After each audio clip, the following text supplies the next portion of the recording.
Familia querida, el Señor les bendiga y les guarde.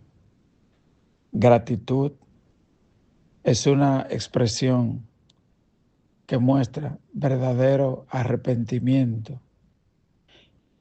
Servicio muestra que no solo estás agradecido a Dios, sino que tú quieres también que otros alcancen el favor y la dicha que tú has alcanzado. Jesús nos dijo, de gracia recibiste, dad de gracia. Predicar la palabra no es opcional, es un mandamiento. No predicarla, no servir a otros, nos expone al infierno de fuego, porque Jesús dijo, todo árbol que no da fruto es cortado y echado al fuego. Y dijo, allí será el lloro y el crujir de dientes. ¿Escuchó usted? No tener fruto nos expone al infierno de fuego. Leamos en Mateo 8, del 1 al 22, bajo el tema servicio y obediencia. Cuando descendió Jesús del monte, le seguía mucha gente. Y he aquí vino un leproso y se postró ante él diciendo, Señor, si quieres, puedes limpiarme. Jesús extendió la mano y le tocó, diciendo, quiero ser limpio, vivir en santidad. Aleluya. Eso nos recuerda a aquella mujer que fue y tocó el borde del manto de Jesús. Pero este hombre es diferente. Él es leproso.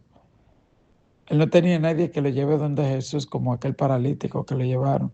Él además era leproso y en aquel tiempo ser leproso equivalía a estar muerto. De hecho, en la Edad Media, cuando había un leproso, le leían, le hacían un servicio fúnebre como si ya estuviera muerto y lo apartaban totalmente de la sociedad.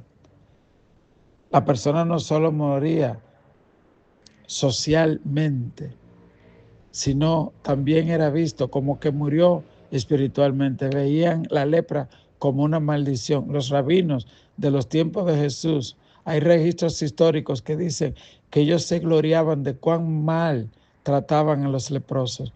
Uno decía, yo le arrojé piedra y yo le hice tal cosa, porque lo veían como alguien que andaba bajo la maldición de Dios.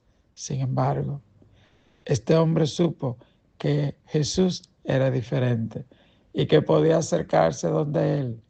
Él también sabía que Jesús podía sanarlo. La pregunta para él era, ¿querrá él sanarme? Así que se acerca y le dice, si quieres, puedes limpiarme. Otro misterio, él no le dice sanarme, él le dice, quiero ser limpio. Si tú quieres, yo sé que tú puedes limpiar mi alma, mi corazón, todo mi ser y de paso sanar mi lepra. Amén.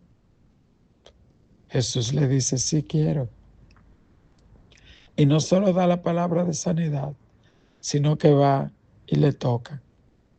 Dice acá, Jesús extendió la mano y le tocó, diciendo, quiero, sé limpio. Y al instante su lepra desapareció.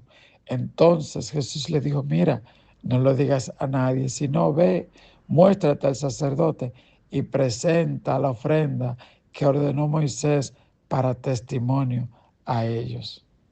Que hay muchas cosas muy lindas, porque Dios había mandado en el Antiguo Testamento que cuando alguien era limpio de lepra, tenía que presentarse y llevar una ofrenda de gratitud a Dios.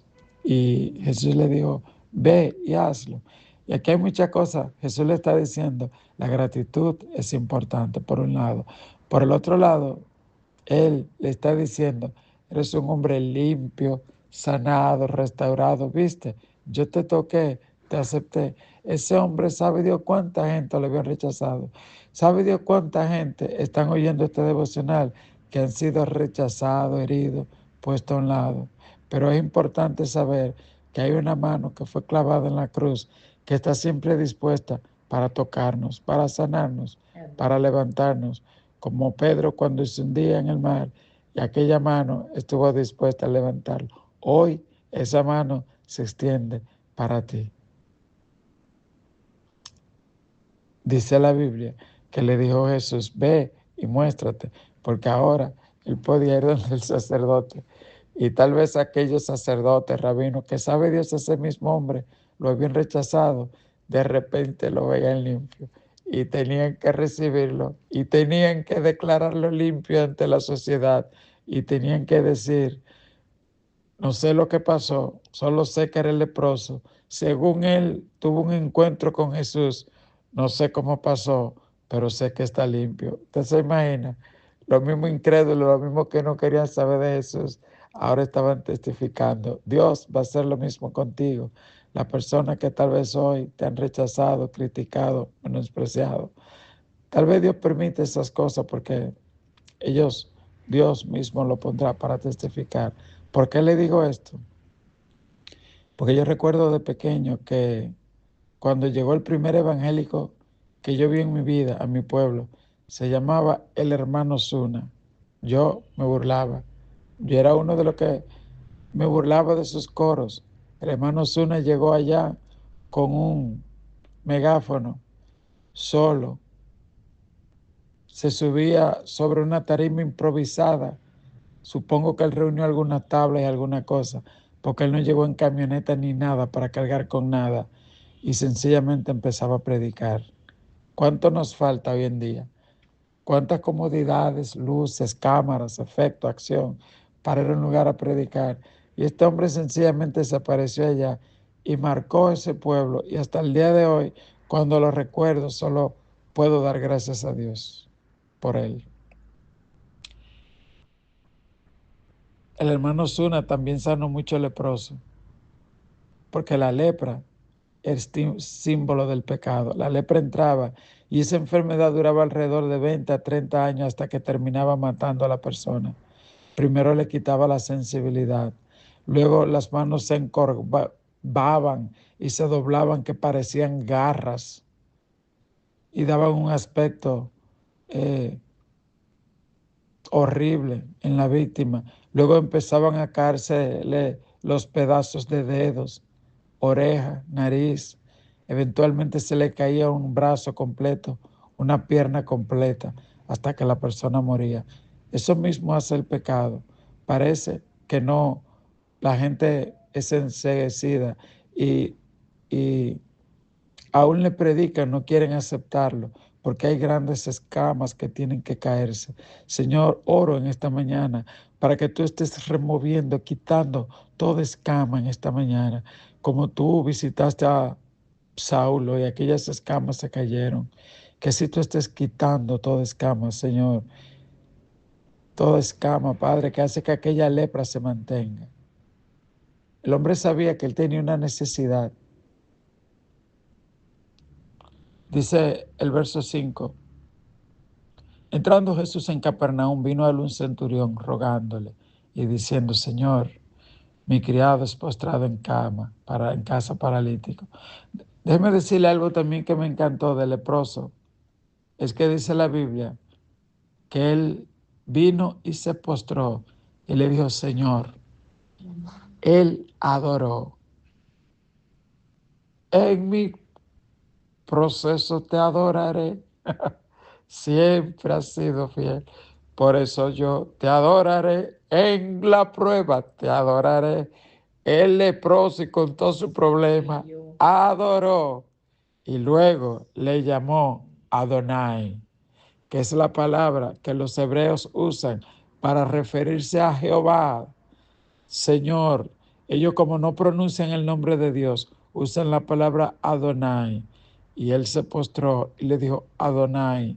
Es la primera vez en el Evangelio que una persona le llama a Jesús Adonai. Lo hizo ese leproso en adoración. Ok. No espere estar sano para adorar, haga como el leproso. No espere estar sano para declarar que Él es Dios y que Él es poderoso. Aleluya. Y dice luego, y entrando en Capernaum vino el centurión. Los judíos no querían saber de los romanos porque en ese tiempo los romanos habían conquistado Israel y ellos, digamos, eran una especie de esclavos de los romanos. Pero sin embargo, este romano, y además los judíos decían que si tú entras a la casa de un romano te contaminas. Recuerda que Pedro no quería ir a la casa de Cornelio. Y entonces este centurión a él no le importa. Y él coge pan de Jesús y dice, yo sé que ellos no quieren saber de nosotros, pero yo voy. Sabe Dios, él supo, ese rabino es diferente. Sabe Dios, él escuchó la historia del leproso. Pero si un leproso fue, yo que soy otro leproso, yo voy a coger para allá. Y él fue también. Y dice, Señor, mi criado está postrado en casa, paralítico, gravemente atormentado. Y Jesús le dijo, yo iré y le sanaré. Un centurión romano, un romano podía matar a su esclavo y no le pasaba nada, pero él se compadeció y fue donde Jesús, no por él, sino por otro. Se llama intercesión y al cielo le encanta cuando uno pide por otro.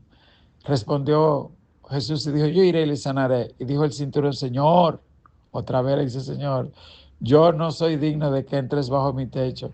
Solamente di la palabra y mi criado sanará. Yo no lo tengo, pero lo creo. Hay una palabra.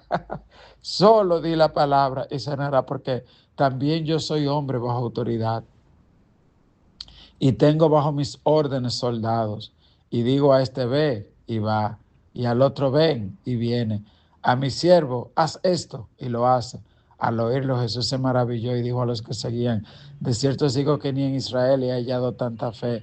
Os digo que vendrán muchos del oriente y del occidente y se sentarán con Abraham e Isaac y Jacob en el reino de los cielos. Mas los hijos del reino serán echados a las tinieblas de afuera. Allí será el lloro y el crujir de dientes. Entonces Jesús dijo al centurión, ve, y como creíste te sea hecho. Y su criado fue sanado en aquella misma hora. Mire, hay muchos predicadores, muchas personas que no les gusta hablar del infierno. Y Jesús era muy gráfico cuando hablaba del infierno. Dijo, allí será el lloro y el crujir de dientes. Hay, de la Segunda Guerra Mundial, hay unas balas que tienen unas hendiduras. Eran las balas que le daban a los soldados cuando le estaban operando a sangre fría en el campo de guerra. Le daban una bala para que ellos muerdan y no se dañen los dientes. Y apretaban tan duro que los dientes se entraban en el plomo de la bala. Jesús dice, será el lloro y el crujir de dientes. Le llaman las tinieblas de afuera y dice que los hijos del reino van a ser echados allá, los